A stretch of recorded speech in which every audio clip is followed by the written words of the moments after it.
lo puedan de alguna manera ya más o menos también estudiar paralelamente con los textos. Ustedes ven, yo abro como lo voy a hacer hoy también, yo abro un tema y al mismo tiempo que estoy hablando, digo, este lo dijo este fulano, este lo dijo aquel fulano, yo les recomiendo que lean este libro, les recomiendo que lean aquel libro, ¿no? Bien, entonces vamos al asunto. Les voy a pasar las filminas para que también tengan ustedes posibilidad de ir siguiendo. Bien, entonces yo les sugiero lo siguiente. Vamos a empezar con lo que en teoría ya sabemos todos. Y qué es lo que yo llamo en este término, bueno, no lo que yo llamo, sino lo que es, ¿verdad?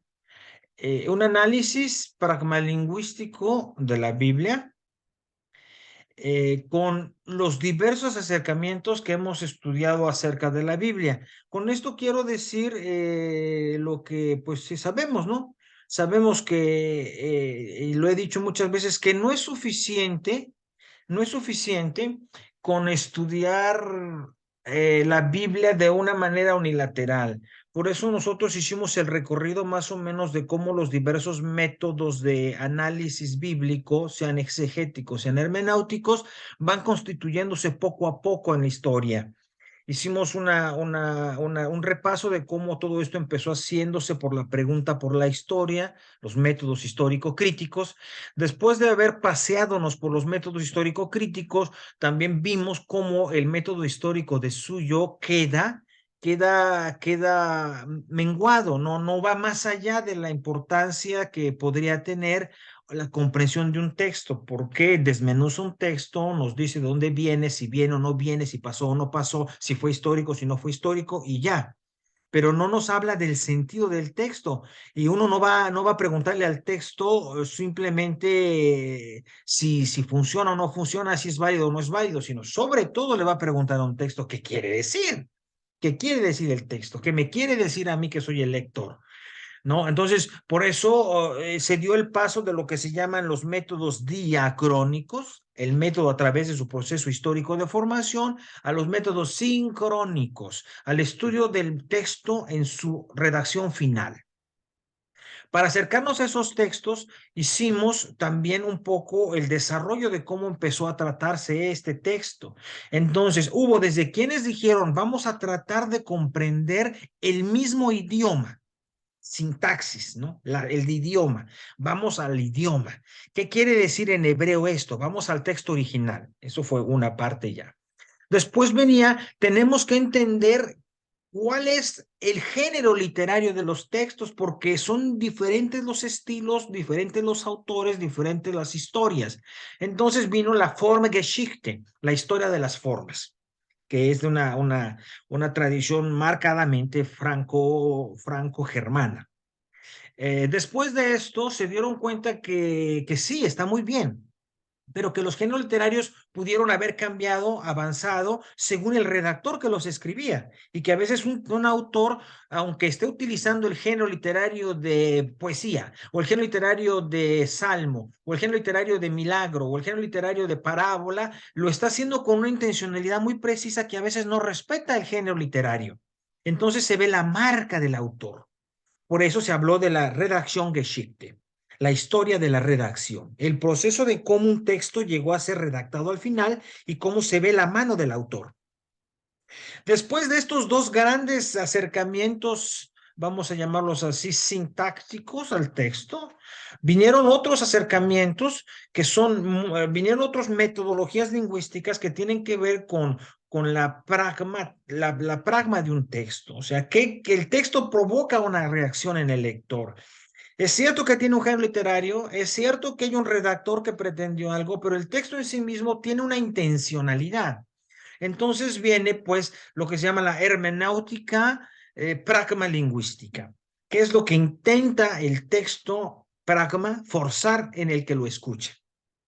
Una vez que eso se desarrolla desde la temática de los métodos, nos dimos cuenta también que la misma tradición católica, estuvimos analizando los números 9, 10, 11 y 12 de la Dei Verbum, donde se señala la importancia de conocer todo esto. También señaló en ese momento el documento de la Iglesia Católica que hay que tener en cuenta los acercamientos también, porque además de que sabemos el texto históricamente más o menos, que conocemos los mecanismos de redacción y de formación y de escritura, también tenemos que ver que el lector está posicionado en una historia y en un contexto y que a lo mejor puede acercarse desde una óptica precisa.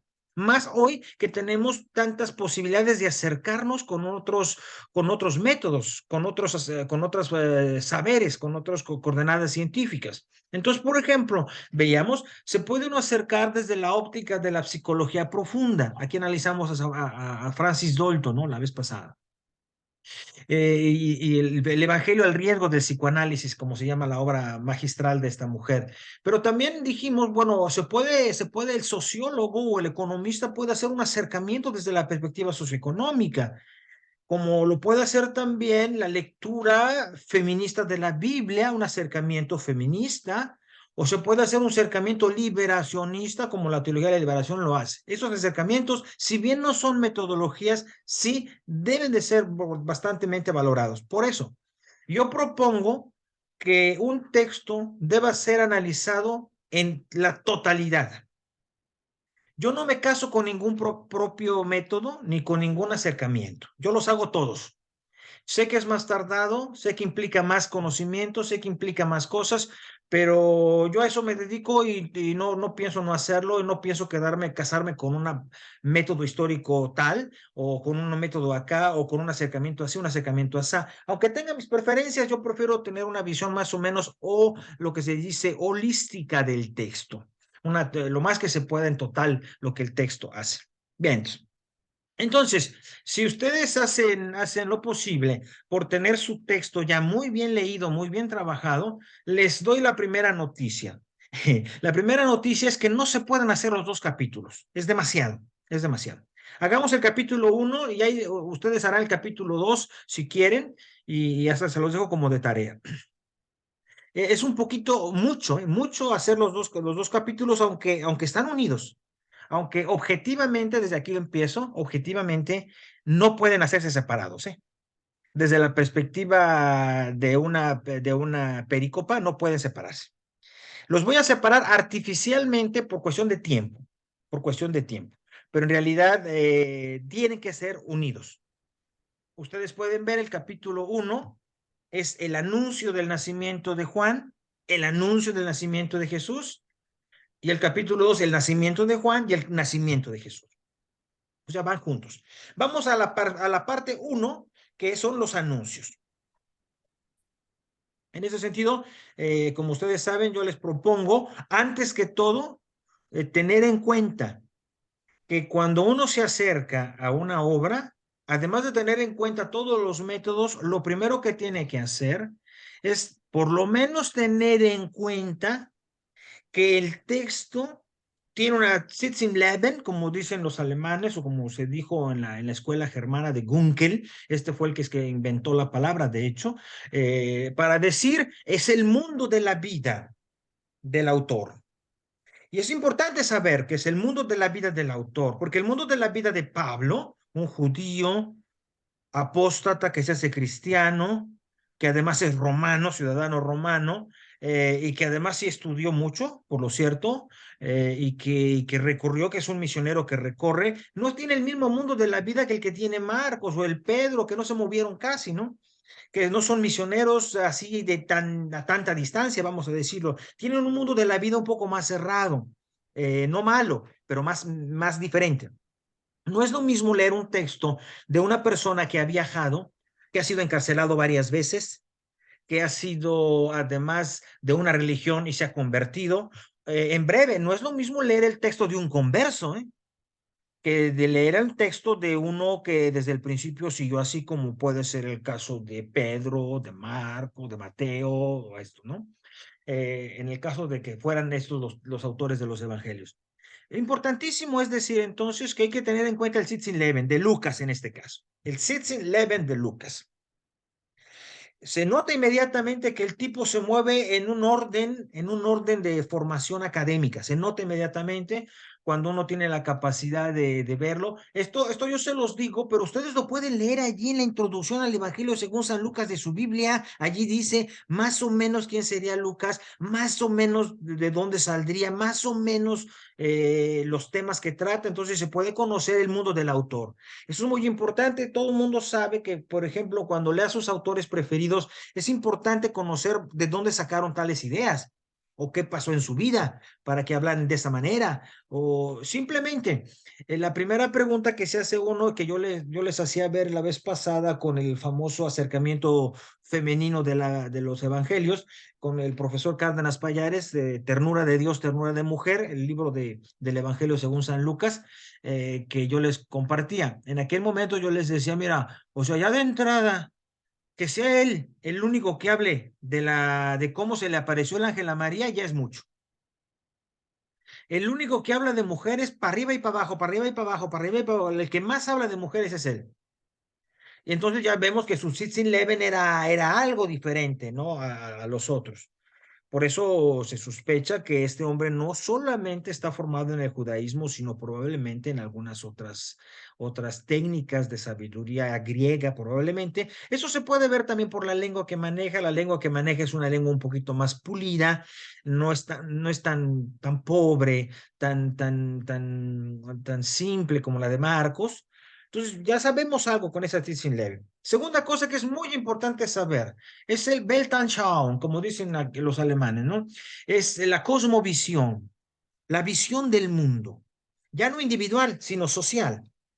Es muy importante acercarse siempre a un texto con una visión del mundo no propia, sino la de los que la están platicando y viviendo. Si uno no tiene en cuenta esto, uno comete errores gravísimos como los que suelen pasar, que es proyectar sobre el texto asuntos de su propia Weltanschauung, ¿no?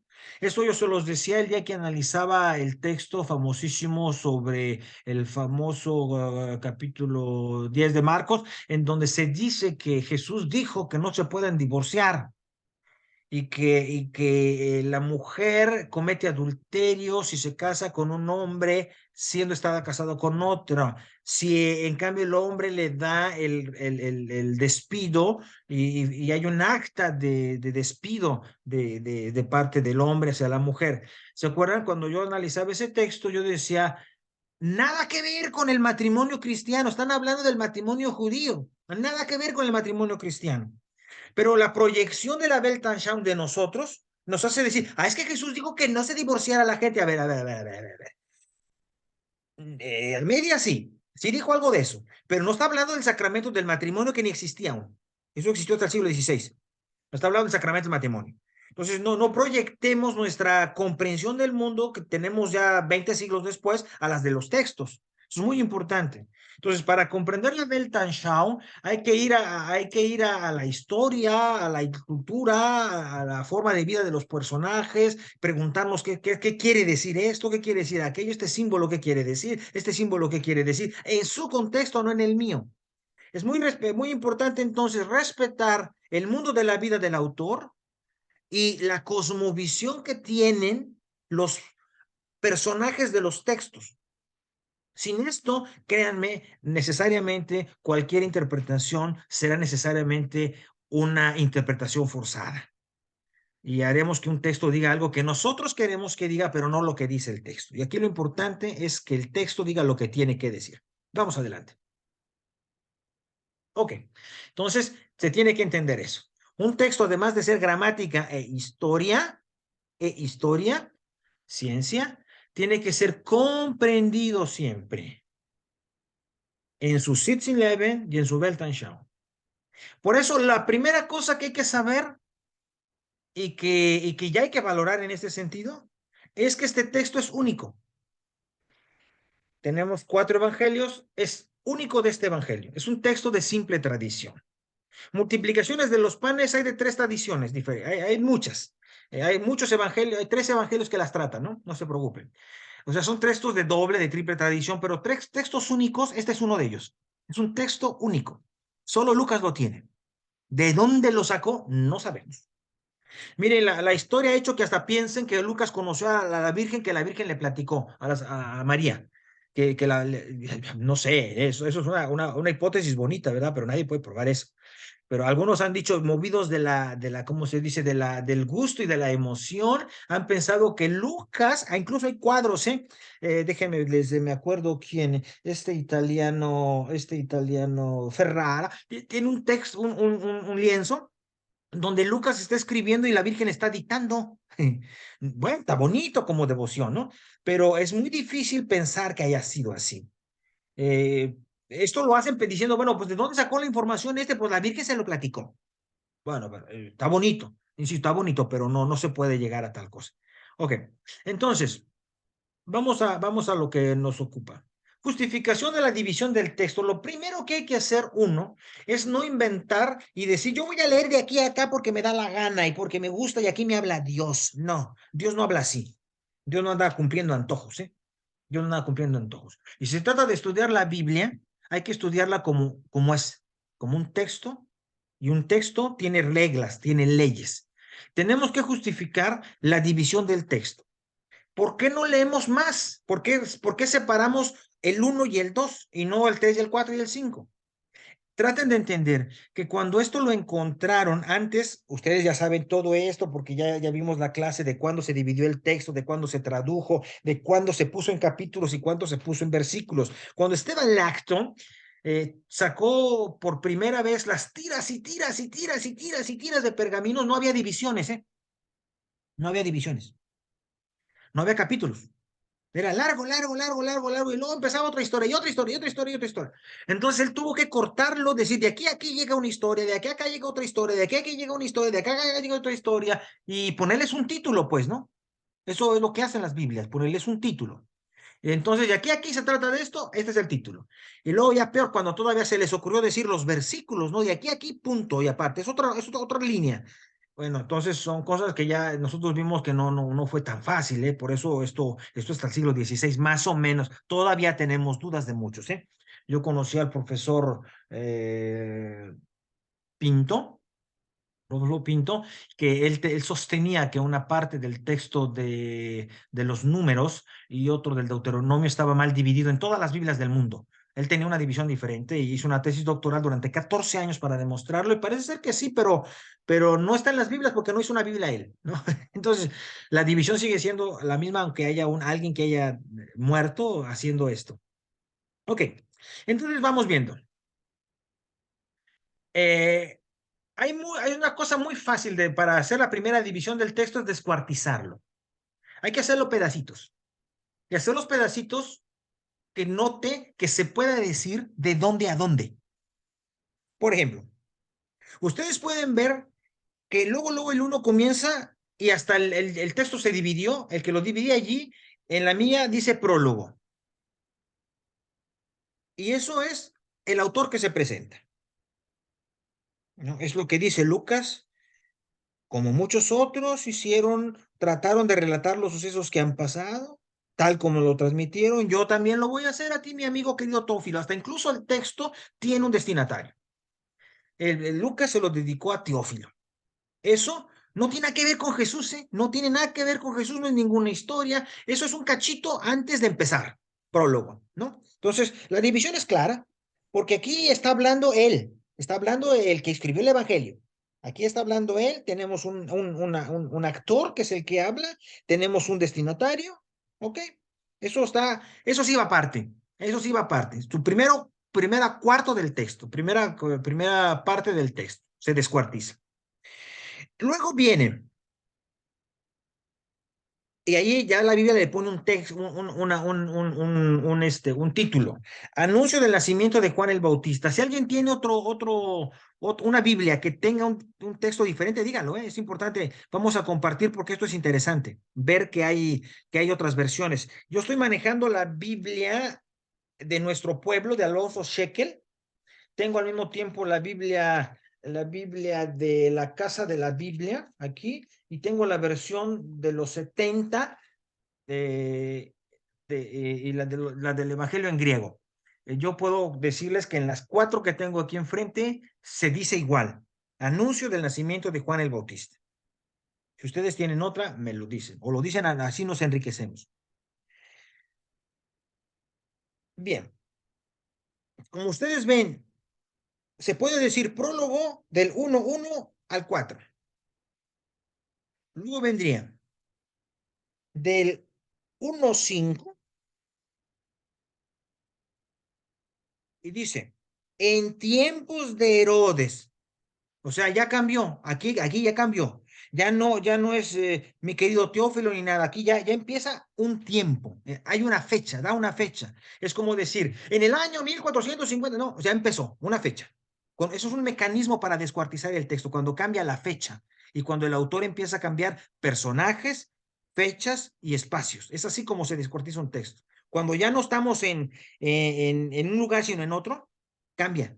Entonces aquí viene en tiempos de Herodes, rey de Judea, un sacerdote, primer personaje, ¿verdad? Un personaje y que luego sale otro y otro y otro y otro y otro y otro. Luego otro personaje. Y yo supongo que ya lo leyeron, ¿eh? Entonces yo sigo adelante. Entendemos que este personaje está en un lugar, el templo, y en el templo, en el lugar más importante del templo, que es donde se hace la incensación y el momento de la adoración una vez por año. Le tocaba en turno a este sacerdote. Y entonces, bueno, pues ahí siguió todo, ¿verdad? Se dice que el pueblo y luego el ángel, un ángel, aparécesele y le dice que va a tener un hijo que se va a llamar Juan. Y entonces dice que va a ser de Juan. Y luego Zacarías responde al ángel. Atención, si alguien tiene una traducción diferente, díganlo. Zacarías pregunta, ¿qué garantía me das de eso? En el griego dice, ¿qué pruebas me das de eso? Porque yo soy anciano y mi mujer de edad avanzada. Zacarías pide pruebas. Y entonces el ángel dice cómo se llama. Antes no había dicho. Yo soy Gabriel, yo soy la prueba. ¿No? Yo soy Gabriel. Sirvo a Dios en su presencia a dar buenas noticias, pero ¿cómo quedas mudo? Aparece otro personaje, el pueblo que esperaba, el pueblo que esperaba.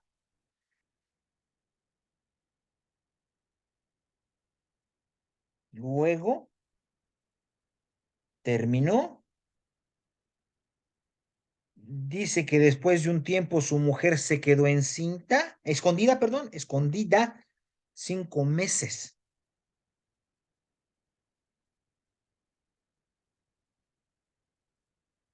Algún tiempo, verso 24, concibió Isabel, su mujer, y se quedó escondida. No sé si su texto diga diferente. Se quedó escondida 5 meses. En ese tiempo pensaba. Así me ha tratado el Señor, dispuso que terminara mi humillación. Bravo. Miren, el verso 26 comienza. El sexto mes envió Dios a... Ese es otro texto. Entonces ahí se separa otro cuarto, ¿no? Otro descuartizado. Se separa otro cacho de texto. Este es el anunciamiento de Jesús. Las Biblias lo dividen así. No sé si todas, insisto. Entonces, el sexto mes. Aquí hay un ángel que se llama Gabriel, de entrada, a una ciudad llamada Nazaret en Galilea, a una virgen prometida con José, de la familia de David. Entonces, lo que sigue, ustedes lo conocen, lo leyeron muy bien. María respondió al ángel, ¿cómo sucederá esto si no convivo con hombre, varón? Si no convivo con varón. Por favor, si alguien tiene otra traducción de eso, si no convivo con varón, me lo dice, por favor. El Espíritu Santo vendrá sobre ti, historia que ustedes conocen. María responde, aquí la esclava del Señor. Hágase en mí según tu palabra. Bien, si se dan cuenta, está claro. La fecha de uno y la fecha del otro está bien puesta. El anuncio de uno y el anuncio de otro está bien puesto. Es el mismo personaje el que anuncia. A diferencia de que en la primera parte no dice el nombre desde el principio. Lo dice cuando le pide una prueba. Soy yo, Gabriel. En cambio, con el caso de la otra, es Dios envió al ángel Gabriel. De entrada sale el nombre. Muy importante. Uno dice, ¿qué pruebas me das? En la traducción de Shekel, ¿qué garantía me das? Ella, ¿cómo puede ser esto si yo no convivo con un varón?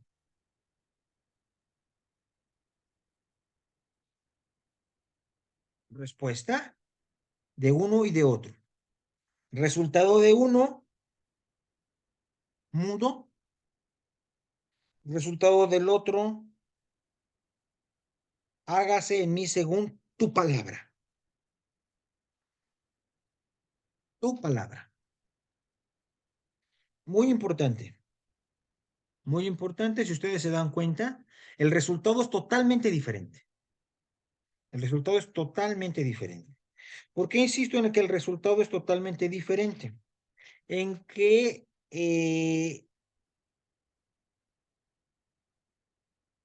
la cuestión de la reacción de uno y de otro hace que uno quede mudo y así que uno hable. Aquí hay una cosa interesante que no puse allí, el espacio. El espacio. ¿Dónde sucede? ¿Dónde sucede? La primera parte, el anuncio de Juan, sucede en el templo, en el Santo Santorum, diríamos en el sagrario nosotros, en el lugar más sagrado del templo, donde solamente el sumo sacerdote una vez por año puede entrar. Le pasa a un sacerdote, el cual pide una prueba y queda mudo.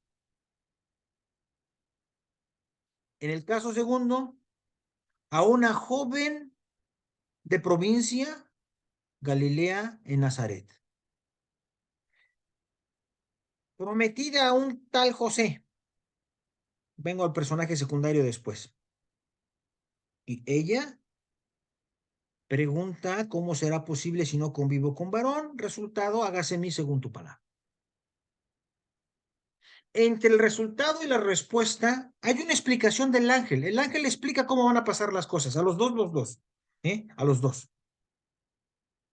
Si ustedes se dan cuenta, en el primer caso, Zacarías, el Espíritu Santo desde el vientre materno estará lleno, te llenará de gozo y alegría, será grande a los ojos del Señor. O sea, el ángel le explica también. Y en el caso de María, el Espíritu Santo te cubrirá con los obras, También hay una explicación. Tanto a Zacarías se le da una explicación como a la joven esta mujer. Uno en el lugar de culto, sacerdote, varón.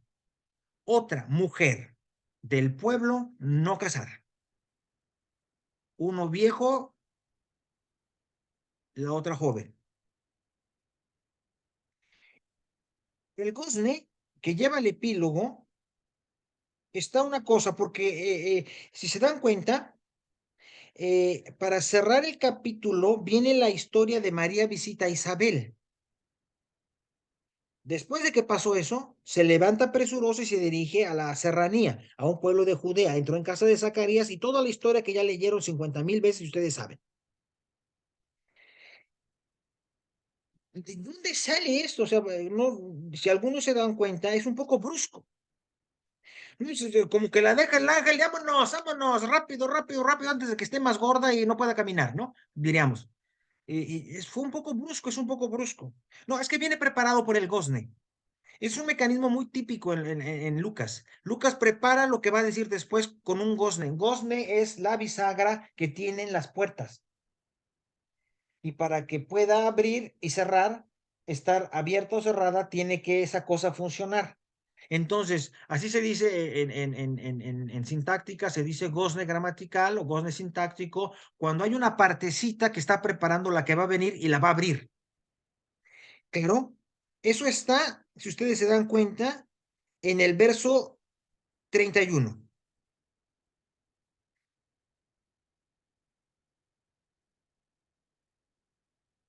No, no, perdón, en el verso 36. Mira, también tu pariente Isabel ha concebido en su vejez, y la que consideraban estéril está ya de 6 meses, pues nada es imposible para Dios. Ya allí Lucas está preparando lo que María va a hacer. Si no se sale de juicio esto, ¿eh? Si no se sale de juicio, como que le dice al ángel, córrele, córrele, que ya me, ándale, vete, vete, vete, porque ya me voy a las montañas a ver a mi prima. No, no, no. O sea, está un poco forzado porque Lucas tenía que hacer algo para que no se viera que estaba forzado. Entonces lo forzó bien. ¿Por qué sabemos que el texto ya ha quedado bien dividido en estas partes? ¿Por qué sabemos que está quedado bien dividido? ¿Por qué podemos decir tiene un prólogo? Luego viene el nacimiento, el anuncio de uno, del nacimiento de uno, el nacimiento del otro, y luego viene un epílogo. Así como hay un prólogo, hay un epílogo. Y el epílogo es esta visita que María hace a su prima Santa Isabel, preparada por el Gozne.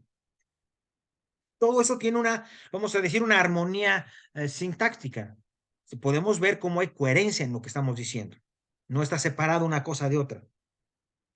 Mal haríamos si empezáramos cuando Isabel se le cumplió el tiempo del parto, ya al final, ahí hay que cortar, porque entonces ya pasaron, cuando ya le pasó el tiempo de dar a luz, ¿no? Entonces ya es otro tiempo, va a ser el nacimiento. Entonces eso es otro texto. Por eso lo dejamos aquí. Estamos en el análisis de esta primera unidad temática, aunque la otra está también unida, pero digo, por motivos de tiempo lo vamos a sacrificar. Ok. Eh, vamos.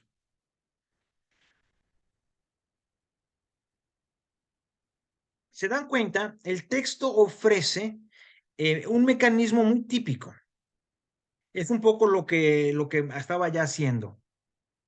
Hay personajes primarios y personajes secundarios. Como ustedes lo saben, los personajes primarios son los actores del texto. Y en Juan solamente hay dos: Zacarías y el ángel. Ellos son los que van. Isabel es secundario, ¿eh? Ahí, por ahí le pegaron a la pobre, por ahí la pegaron. Sale por el nombre, ¿no? El pueblo, dice, el pueblo estaba esperando, el pueblo estaba esperando. Personaje de bola, ahí está. Eso Jesús, el ángel es el personaje que habla con María. José está mencionado. Aquí no, no, no. Es el caso de Isabel, ¿eh? Es curioso. ¿Se dan cuenta? En el caso de Juan, Zacarías, sacerdote varón, Isabel, personaje secundario. En el caso de Jesús, Jesús, personaje primario, es la mujer María, personaje secundario, el hombre José. Es importante, ¿eh? Eso es importante. Eh, el anuncio es semejante. Van a tener un hijo. El tiempo está claro en los dos. Los lugares están claros. Uno es un lugar sagrado, el templo, y del lo más sagrado del templo. El otro es una ciudad ahí pobre del pueblo Nazaret. Uno es un hombre casado, viejo, sacerdote, infértil. En la otra es una mujer joven, por lo tanto fértil, pero que no vive o no convive con varón. Ese texto es importantísimo si ustedes tienen una traducción diferente. Ese texto es importantísimo. Porque de ahí hay que decir que entonces es que el texto de ustedes dice virgen, dice doncella, dice qué. Ok. Resultado, uno se queda mudo, la otra dice tu palabra se haga. Eso es muy importante, créanmelo, es muy importante. Parece peccata minuta, pero no lo es. Una de las cosas, por ejemplo, que en este caso yo les diría, vean el quiasmo. Quiasmo es un fenómeno que utiliza mucho un fenómeno literario que utilizan mucho en Medio Oriente. Los que han tenido la fortuna de estudiar hebreo o los que hemos dedicado un poco el tiempo a eso, o al arameo o a otras lenguas, sabemos que esto existe mucho, ¿eh? Esto existe mucho, el quiasmo. También existe en el español antiguo que para empezar a decir algo, repiten los extremos y en el centro queda lo importante. Miren, va así: Ángel, Zacarías, Isabel. Luego viene Ángel, María, José, y luego cierra Isabel otra vez. De tal forma que queda Isabel dos veces. Isabel está mencionada cuando dice que Zacarías es el esposo de Isabel, con la cual no puede tener un hijo. Y luego viene después, ahí está Isabel, que decían que no podía tener hijos y ahora tiene 6 meses. Vuelve a salir. Y entre ambos está José y Zacarías. María queda en el centro, ¿eh? En la literatura quiásmica, el centro es donde está la importancia del autor. Eh, no sé si decirlo ahora, pero sí de una vez. Es mejor de una vez. Si usted quiere decir que un día la Virgen María es muy importante y es muy chula y muy guapa en los evangelios, diga esto. Y esto prueba que para Lucas no era nada anodino decir que lo más importante que le está diciendo no tiene ni que ver con Isabel, ni con José, ni con Isabel, ni con Zacarías, sino con María. Y es un mecanismo quiásmico que lo prueba. Eso no lo prueba la veladora, ¿eh? Eso no lo prueba la veladora por bonita que sea. No lo prueba la veladora. Si usted quiere a una persona de otra religión o evangélica o de esos raros sectarios, es que la Virgen no, que no existe, que no tiene nada que ver en los evangelios. Esta es una prueba real en que Lucas, un evangelista, construyó su evangelio a partir de la figura más importante para él en los primeros capítulos, que era esta. No habría que buscarlo de otra forma. No es por sentimentalismo, ¿eh? Esto es una cuestión objetiva de exégesis. Esto cualquier persona de sana inteligencia lo acepta. Por eso usted puede ver el mecanismo como es, ¿no? Todo indica hacia María.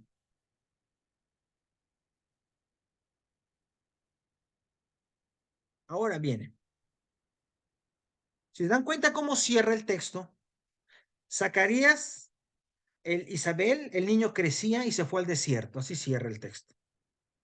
El nombre Jesús, le ponen el nombre de Juan, el nombre de Jesús, el nombre de Juan que no querían, el nombre de Jesús que sí querían, y Jesús, el ángel se despide, el niño Jesús crece, y el primer lugar no es el desierto que sale ahí, es el templo, como ustedes lo pueden ver después, ¿no?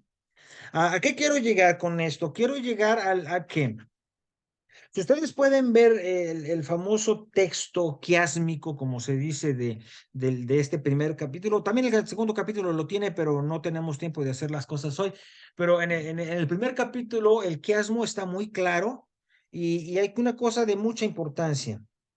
Si bien es cierto que el sacerdote es un hombre varón anciano que no produce, la Nazaret de la Galilea hay una niña jovencita que sí produce, que sí obedece, que sí cree la palabra del mismo ángel enviado por Dios y que no necesita un templo para eso. Uno es varón, una es mujer. La duda de Zacarías es una duda formalmente, total e indiscutiblemente puesta por su Fitzenleben, para decirlo así. Este hombre es un sacerdote. Y es un viejo y el escogido en ese año para incensar. Eso le pasaba a muy pocos en la vida. Una o dos veces por vida les pasaba, pues, según. Es que había tantos curas o tantos sacerdotes que y una vez al año nomás, pues no les tocaba siempre, pero era como la ventaja, era como estar dentro del santuario como Yahvé, con Yahvé. como lo hacía Moisés, ¿no? Entre la arca de la alianza. Y ese privilegio le tocó ahora a él, y es en ese momento cuando sucede esto, en un momento de lo más sagrado, de lo más sagrado, de lo más religioso, y en ese momento es cuando no hay fe, cuando hay duda, y lo que dice es, a mí me pruebas, dame una garantía, ¿no? Sí, sí, como la garantía que le piden al leproso de que se fue a los sacerdotes para que le dieran permiso de mendigar. Tenían que llevar una garantía. Como la garantía que daban también para decir que la bestia que iban a matar era un animal noble que se podía ofrecer en sacrificio. Tenía que tener una garantía. Este hombre es del templo, usted sabe de las garantías, ¿eh? Este sabe de garantías. Este está pidiendo una garantía. ¿Qué garantía tengo yo? Y en el caso de ella, pues ella nomás tiene una duda, porque sí sabe cómo se hacen los bebés. Entonces, tampoco era tonta que no supiera cómo se hace un bebé, ¿eh? Tampoco es de eso. La duda es de una duda de orden normal, de orden biológico. Y es curioso, ¿no? El nombre de Juan no se lo quieren poner, sí que no, que no, que sí, que no, que dijo que sí, pero él no quería, que porque no de la familia, que no, que sí, entonces se llama Juan, total. En cambio, Jesús pasó rápido. Jesús pasó rápido. Eh, Vamos adelante. Miren, hay una cosa que yo les propongo ahora que ya tenemos el texto desde la sincronía, desde la sincronía. Eh, si bien es cierto que los protagonistas, que de los cuales hemos echado mano ya, son principales, son dos de un lado y dos del otro, Ángel y Zacarías, Ángel y María. Esos son los protagonistas. Esto se podría decir la anunciación, sí, o se podría llamar el diálogo del ángel con Zacarías, el diálogo del ángel con María a propósito de un nacimiento. Se podría llamar así, ¿no? Porque los demás otros que salen allí, pues están ahí de pegostle, ¿no? Isabel, porque pues era el nombre de la esposa y no podía tener hijos tampoco la pobre. José, pues estaba desposada con él, pero pues no vivían. Entonces, pues ahí sale el nombre de José. El pueblo de un lado, pues sí, el pueblo que estaba esperando, porque el pueblo estaba rezando afuera de la incensación, cuando el sacerdote regresaba, entonces el pueblo se levantaba y rociaba cuando había que rociar al pueblo. En este caso no era el tiempo porque no era la fiesta. Y en este caso también María, pues no tiene mayor interlocutor. No hay ningún pueblo que le espere, no hay nadie que esté esperando a que le digan la noticia. Ella parte de allí bruscamente hacia las montañas para ir a buscar y a ayudar y estar en casa hasta el nacimiento del niño de Isabel, su prima. Interesante, ¿no? Por eso les digo que está como forzado. El texto está forzado, porque de ahí es un poco brusco. Ese epílogo que se mete entre los dos nacimientos, ¿eh? Entre los dos nacimientos, de alguna manera está justificado por la presencia de María allí. En otros términos, si a Lucas no le interesara la presencia de María, la figura de María, no la hubiera llevado a las montañas allí a que estuviera con su prima hasta que naciera Juan. No, no, ¿para qué? Pero le interesaba, ¿eh? Le interesaba era la garantía del asunto. Ok, entonces desde esa perspectiva yo creo que puede decirse así. Ahora, ya tiene uno muchos elementos bonitos, hermosos, con los cuales uno puede ya entender el texto, comprenderlo. Ahora, si además nos ayudamos con los acercamientos, pues esto resulta genial. Por ejemplo, desde la psicología profunda,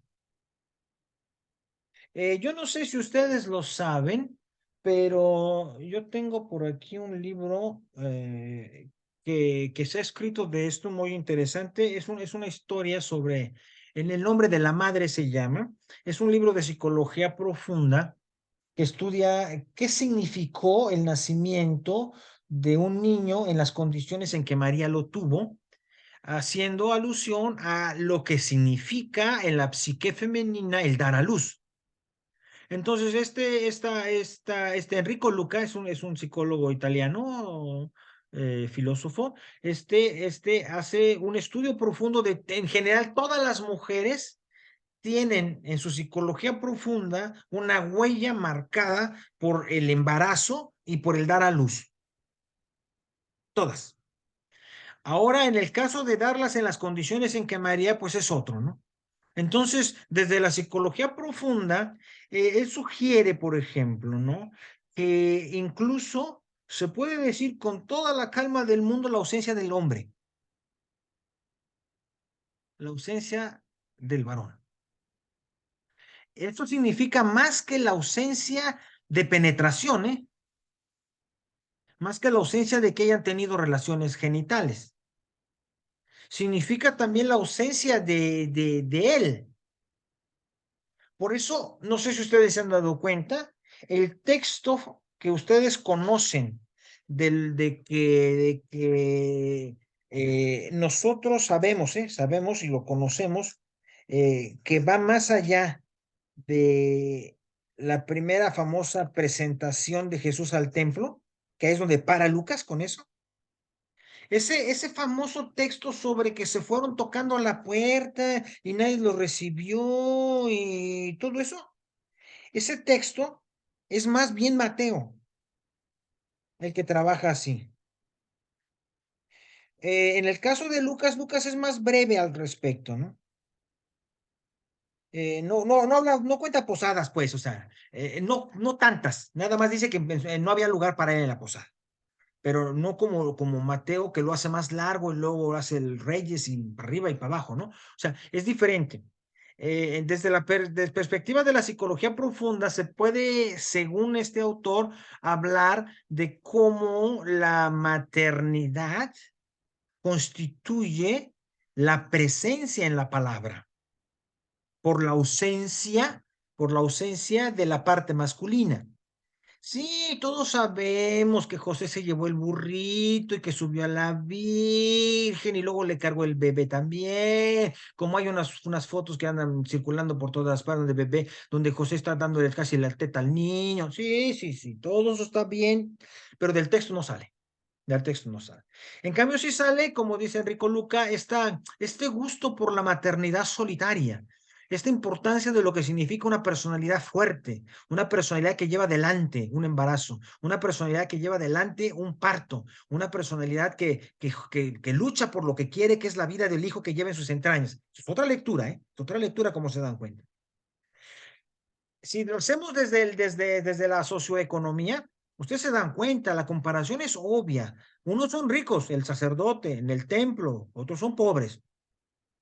Uno es cura, rico, bien posicionado, que puede pedir garantías. La otra es una pobre que no puede pedir garantías, pues ya bastante favor le hace, ¿no?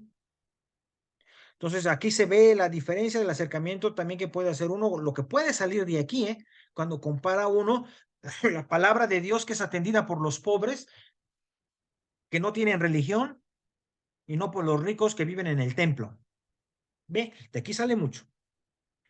Cuando la pérdida de la promesa perdida, en la psicología profunda de Enrique Luco que decía hace rato, o sea, el temor de la promesa perdida. Tengo que tener a mi hijo, el ángel me lo dijo, tengo que tenerlo, como quiera que sea, donde sea, aunque no esté el hombre. Eso es interesante, ¿eh? También la visión desde esta óptica un tanto femenina del asunto. Interesante, la mujer tiene nombre, porque normalmente no tienen nombre las mujeres. La mujer tiene nombre. Esto es muy, muy inusual, ¿no? O sea, la mujer es la mujer de. Por eso Isabel se dice después de Zacarías, ¿eh? En cambio aquí, antes de decir a José, se dice María. El orden es así. Cuando normalmente en la literatura oriental, cuando se dice mujer, se dice mujer de. O se habla de el varón y luego se dice su mujer se llama tal. Y aquí el caso fue al contrario. de golpe a María y luego a José de pasadita. Eso es una lectura diferente, ¿eh? Es la revalorización del nombre. Ustedes saben, la mujer no tiene nombre en esas culturas. Y claro, desde esa perspectiva liberacionista, Frank Gustav Freire escribió el famoso libro que se llama Devolver el Evangelio a los pobres, ¿no? En este libro él hace un estudio sobre este díptico, capítulo 1 y capítulo 2 de Lucas, es una historia de un estudio de este díptico, y él sugiere, pues, ¿no? Que en realidad el evangelio se les entregó a los que no eran los pobres, que esto era inicialmente una lectura para los pobres, para la gente que era como María, que era un mecanismo a través del cual los pobres eran los que veían que Dios optaba por ellos. Dios opta por ellos. Dios escoge a los de abajo. Dios escoge a la mujer pobre. Dios escoge a los de Galilea. Dios escoge a los de Nazaret. No es a los del capital. No es a los del templo. No es a los sacerdotes, etcétera. ¿No? Claro que se ve toda esta óptica liberacionista de la opción preferencial por los pobres. Indiscutiblemente. Todo eso puede ser explotado desde allí o desde allá, ¿eh? Todo puede ser explotado. ¿Por qué lo digo ya? Porque entonces, una vez que ya tiene todos estos elementos uno, ahora sí usted haga lo que le dé la gana con ellos y actualícelo. ¿Qué me dice a mí esto que he aprendido, esto que he estudiado? Que lo pudo oír conmigo, pero lo pudo haber leído también. ¿Qué me dice a mí? Sin casarme con ninguna de los acercamientos, ninguna de las teorías. O sea, ya entendí el texto, ya sé qué dice el texto, ya sé qué dice el contexto del texto. Ya sé de dónde salió el texto, ya sé los mecanismos de quiasmo que el texto intenta usar para reconocer la presencia o no de los actores. Ahora, ¿qué me dice ese texto a mí? ¿Qué me dice a mí? Aquí termino con esto, donde algunos ven un grave problema entre la opción de los acercamientos, porque sí, porque no han tenido una formación filosófica, todóloga, vamos a decirlo, todóloga. Yo no veo en qué se oponga uno a otro, se pueden hacer todos. Y yo no veo por qué, si yo no soy fémina, no pueda tener una acción o una orientación e interpretación femenina. Así como el rico, no veo por qué no pueda hacer una interpretación, actualización desde los pobres. Yo creo en este caso que no deberíamos de pensar que los acercamientos son opciones. No, es que yo soy feminista y por eso no le hallo a la psicología profunda. No, van unidos. Yo no creo. El problema es que esto implica más saber muchas más cosas. Pero no creo yo que sea necesario de optar por uno y no por otro. Yo creo que a la hora de poder interpretar la palabra de Dios en este capítulo 1 de Lucas para personalmente, y si alguien me pidiera aplicarlo a una comunidad cristiana, para aplicarlo yo puedo usar todos los métodos que tengo, todas las alternativas que tenga, con tal de que no force el texto, con tal de que no force el texto. Tengo aquí un claro ejemplo de forzar el texto, porque este texto se forza mucho, ¿no? Decir que este texto habla de la virginidad física de María, o bien que habla de que el texto puede justificar que Dios escoge a los santitos, a la gente buena, a la gente que ya reza mucho, es forzar el texto. Yo sé que usted ha visto cuadros, lienzos, porque vaya que sí los hay. Y vaya que si ¿cómo se llaman? Las carísimas hermanas de San Pablo venden eso. Y todas esas librerías que venden imágenes donde María está con un rosario rezando, hincada en un reclinatorio, esperando que venga el ángel. ¿Qué mamadas son esas, por favor? O sea, ahí no hay nada de eso. El texto está diciendo lo contrario. Es el lugar más irreligioso del mundo. Es el lugar más profano del mundo. Es un pueblo fuera de Jerusalén. Los santos están en Jerusalén, el cura está en Jerusalén, el sacerdote está en Jerusalén, el que quedó mudo está en Jerusalén. Acá hay una mujer del pueblo como cualquier otra. ¿Por qué la escogió Dios? No sé por qué, pregúntenle a Dios, yo no sé. Por algo debe haber sido. Pero no creo que haya rezado muchos rosarios y esas cosas, ¿eh? No creo, no creo. Además era mujer, no podía entrar al templo, no podía entrar al templo. Bien, entonces esos ya son sistemas como con los cuales yo sugiero, ¿verdad?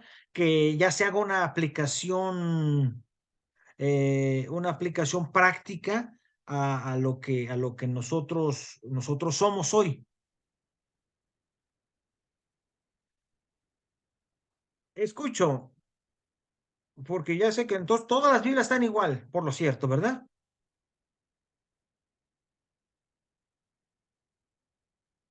Yo además me quedo también con otra duda. Entonces, de lo que decías ahorita de las imágenes de la Virgen con el rosario. En esa época ni siquiera existía el rosario. Bueno, sí había algo así, ya había, eso siempre ha existido en la religión, los árabes también lo tienen, los musulmanes y los hindúes también. Eso de andar contando cuentas para muchas cosas y también para rezar, sí existe desde siempre. Pero el rosario que nosotros conocemos es del siglo XII. Ajá, ok, sí, a eso me refería. Porque decía, Sí, pues ya si no, ¿y a cuando quién la le reza Virgen el va. rosario, pues? ¿Te la puedes imaginar? Santa María, Madre de Dios, ruego, señora, yo soy la señora que ruega por ustedes, los pecadores, ahora y a la hora de la muerte. Amén. Sí, ahora la guerra. No, No, no. solamente a un burro se le ocurre hacer eso. Sí, perdón, Sí. pero. Y que esté hincada en un reclinatorio que tampoco existía, ni esas cosas, o sea, pintar a la Santísima Virgen María en un modelo religioso de ese tipo no es posible, por este texto no es posible ni por ningún otro. Eso es proyectar una manera de como nosotros vemos la santidad, ¿no? Eso es lo que yo decía, la proyección del Bel Tashao, ¿no? Para nosotros ser santo hoy quiere decir, bueno, no para nosotros, pero para muchos sí. Es poner las manos así cerraditas, voltear los ojos para el cielo y hablar quedito y de esas cosas, ¿no? Entonces, ese es el modelo que tenemos y por eso la Virgen tiene que ser así. No, no, yo creo que eso es proyectarse sobre el texto. Insisto yo, ¿alguien vio en su texto bíblico un cambio que crea ser importante decirlo? Yo ya avisé que hay algunos cambios en algunos casos, pero no sé si, además, si ya no tienen Biblia, pues díganlo, no la traen, no tenemos Biblia. Si tenemos un curso de Biblia y no tenemos Biblia, o no la traemos, díganlo y ya, no pasa nada. Yo tengo la misma versión que leíste, Habla de por la casa eso de la no, Biblia, la Biblia del por pueblo. eso Sí, sí, sí. entonces la misma, sí. Yo escojo esta versión porque me parece muy bien hecha pastoralmente hablando, ¿eh? Yo la escojo y me gusta, pastoralmente hablando, aunque la Jerusalén no difiere mucho, ¿eh?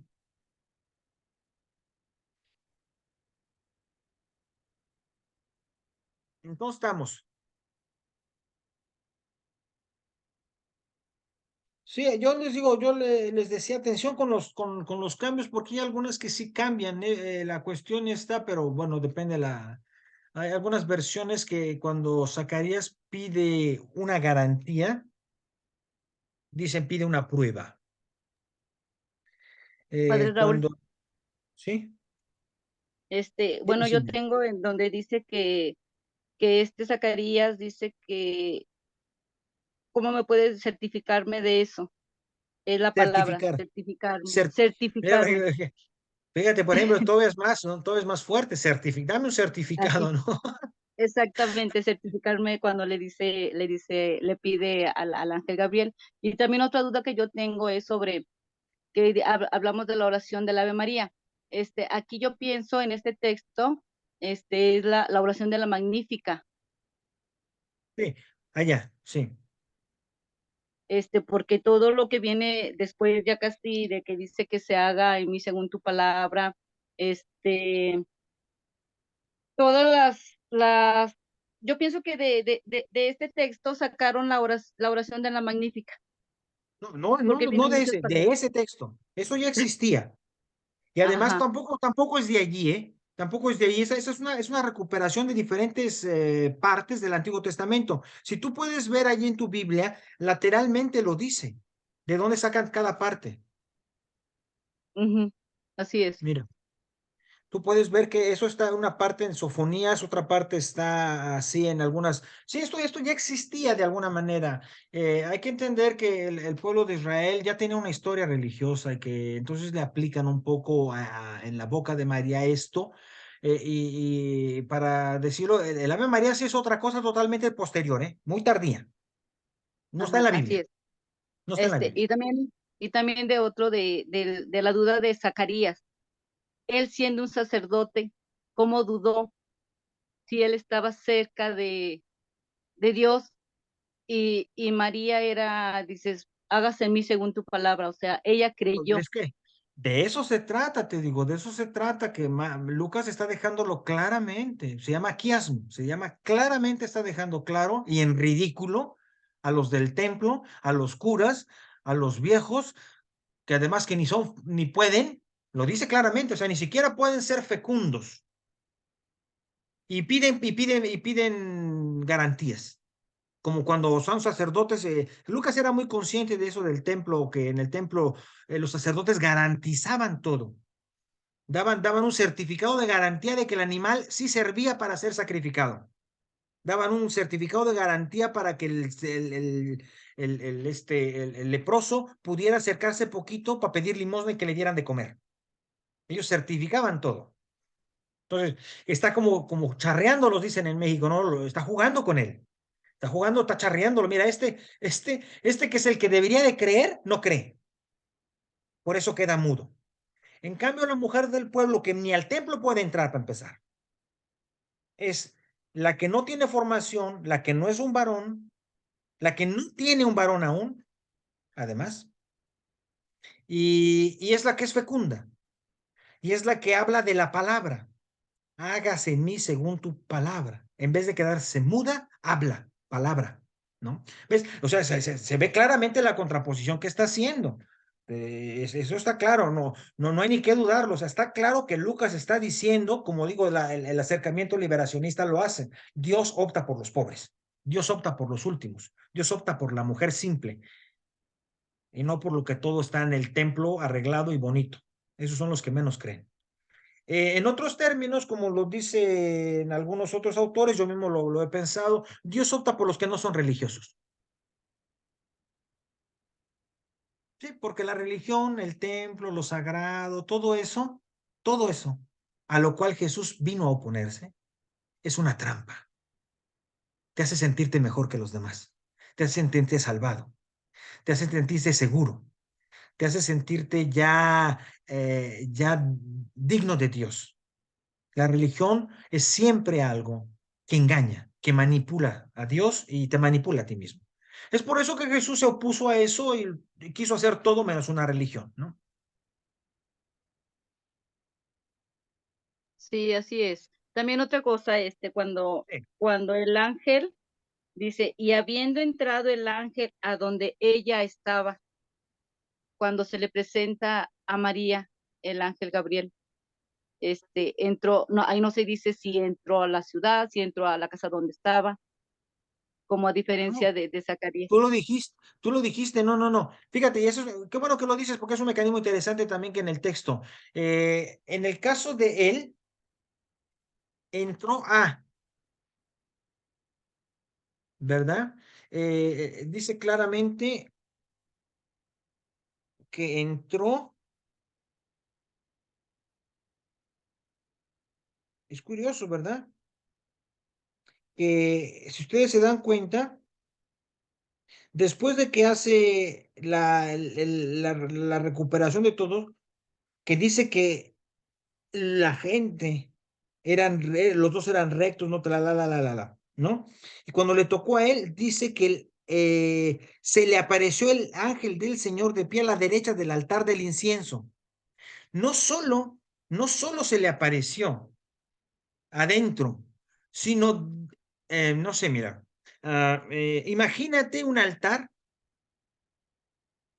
El altar tiene en el centro el símbolo más importante para el pueblo de Israel, que es lo que ellos consideran el símbolo central del Arca de la Alianza. Y en la esquina Tiene un incienso que día y noche está funcionando. Es allí, dice el texto, de pie a la derecha del altar del incienso. Es allí donde se le para. O más santo no puede ser el asunto. Más sagrado no puede ser el asunto.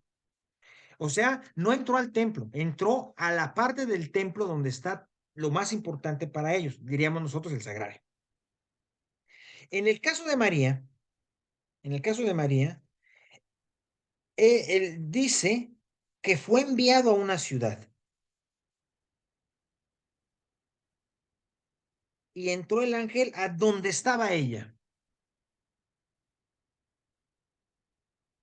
¿Qué dice esto? ¿Dónde estaba ella? ¿Dónde está la gente?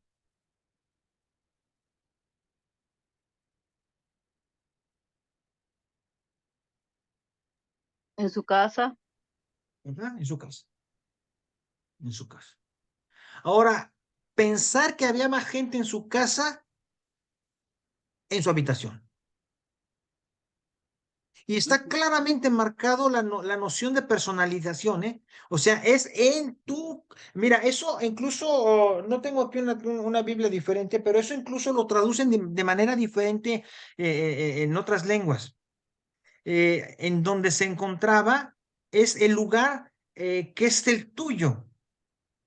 Perdón, en la Biblia esta latinoamericana dice exactamente, entró el ángel a su presencia. Ah, es latinoamericana, sí, ahí está la cuestión, la diferencia, su presencia. Entonces en la Entró persona. o sea, a presencia de ella. Ujú, lo entiendo así. Poco importa dónde estaba. Ya. Bien, el asunto es esto, mira, porque no sé, yo quisiera tratar de explicarlo para no confundirlo. Mira, aquí tengo la versión griega. En la griega dice literalmente ojlo caló.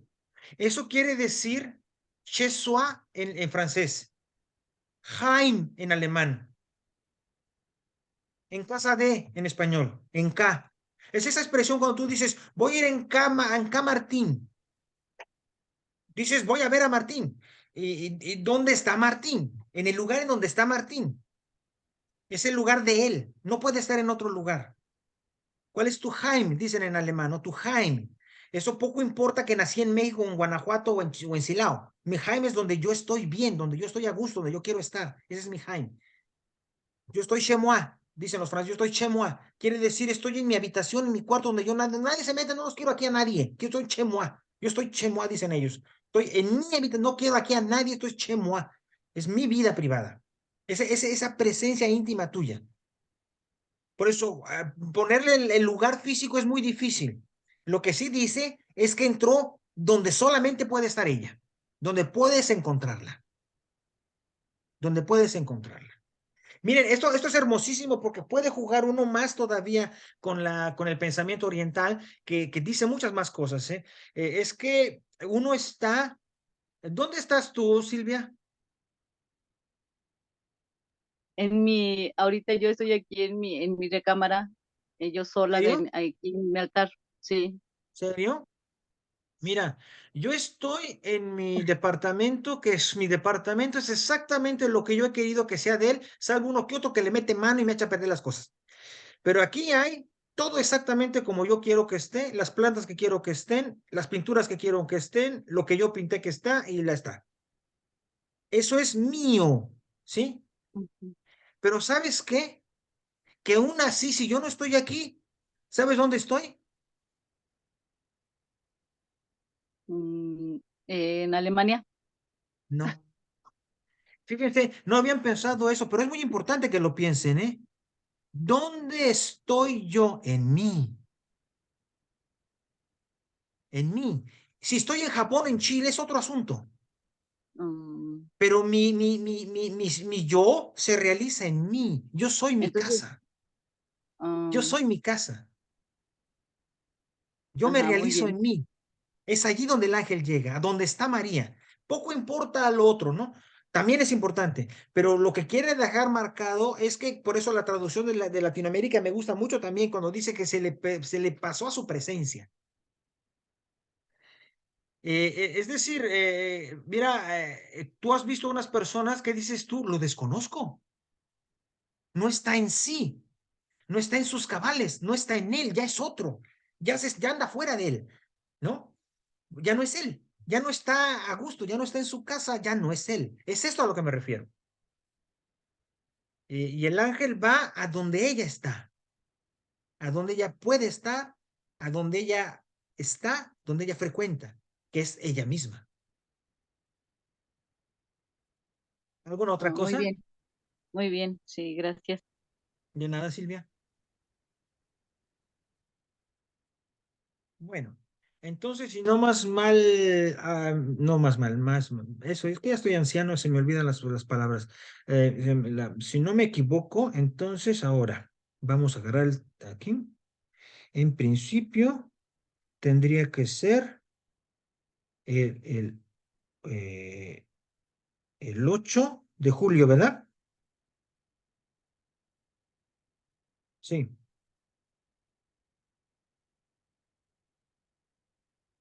sí, el 8 de julio. ¿Estamos? Estamos. ¿Y Ok, ¿de mañana aquí? va a la misa? Sí, en el cerro. Ah, bueno. Tenemos Mañana no misa en hay el cerro. transmisión. No, ya Pues, estoy harto de andarme en las misas en las iglesias. Hay que hacer una misa en el cerro.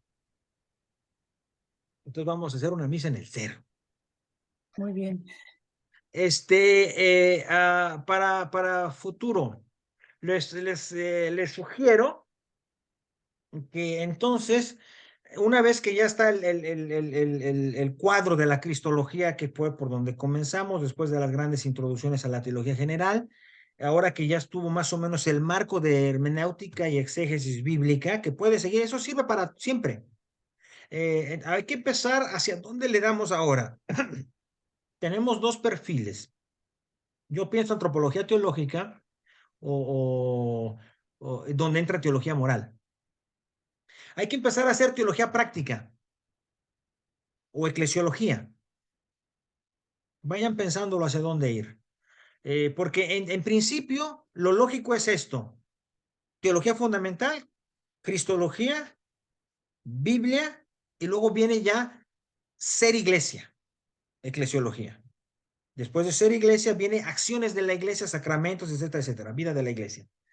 Y entre eso va la práctica pastoral, moral, eso, cosas. Entonces, piénsenlo para ir dándole. Yo les voy a hacer una propuesta inmediatamente la próxima vez que nos veamos y ustedes ven si va por ahí o ustedes quisieran ir hacia otro lado. ¿Sale? Sale. Sale, Ok. está bien. Que les vaya muy bien, que estén bien, que descansen.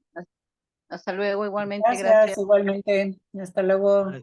Ojalá estén tan sanos como yo. Sí, Que Yo soy de pasen bien piedra. todos. Chao, chao. chao. Chao.